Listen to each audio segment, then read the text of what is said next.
वित्त मंत्री निर्मला सीतारमण की अध्यक्षता में आज जीएसटी काउंसिल की बैठक हुई। बैठक को लेकर सभी की नजरें इस बात पर टिकी हुई थी कि जीएसटी काउंसिल किन वस्तुओं पर टैक्स बढ़ाएंगे और कहां राहत देगी। बैठक के बाद लोगों को बस इतनी राहत मिली है कि कोई नया टैक्स नहीं लगाया गया है। साथ ही कुछ अपराधों को अपराध की श्रेणी से बाहर रखने पर सहमत हुई है।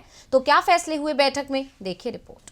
आज जीएसटी काउंसिल की हुई बैठक पर सभी की नजरें लगी हुई थी। खास तौर पर संभावना जताई जा रही थी कि बैठक में online gaming, casino, horse racing पर जीएसटी बढ़ाने पर चर्चा हो सकती है, लेकिन जीएसटी परिषद ने इस पर फैसला टाल दिया है। दावा किया जा रहा था कि सरकार इन पर मौजूदा जीएसटी 18% से बढ़ाकर 28% तक कर सकती है। गेमिंग इंडस्ट्री की ओर से भी कहा गया था कि उसे जीएसटी की दर 18% से बढ़ाकर 28% करने पर कोई आपत्ति नहीं है, लेकिन ये कर एंट्री फीस की जगह ग्रॉस गेमिंग रेवेन्यू पर लगाया जाना चाहिए। सरकार को 2.2 अरब डॉलर वाले ऑनलाइन गेमिंग इंडस्ट्री को मुश्किल में नहीं डालना चाहिए, लेकिन इस मामले में जीएसटी काउंसिल की 48वीं बैठक में चर्चा ही नहीं हो पाई।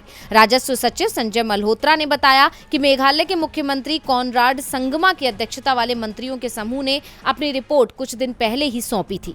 कम समय होने के कारण रिपोर्ट जीएसटी परिषद के सदस्यों को नहीं दी जा सकी, जिस कारण इस मुद्दे पर अब अगली बैठक में फैसला हो सकता है। वित्त मंत्री निर्मला सीतारमण ने भी कहा कि जीएसटी काउंसिल समय की कमी के कारण हर मुद्दे पर चर्चा ही नहीं कर सकी। एजेंडा के 15 मुद्दों में से केवल 8 पर ही फैसला हो पाया।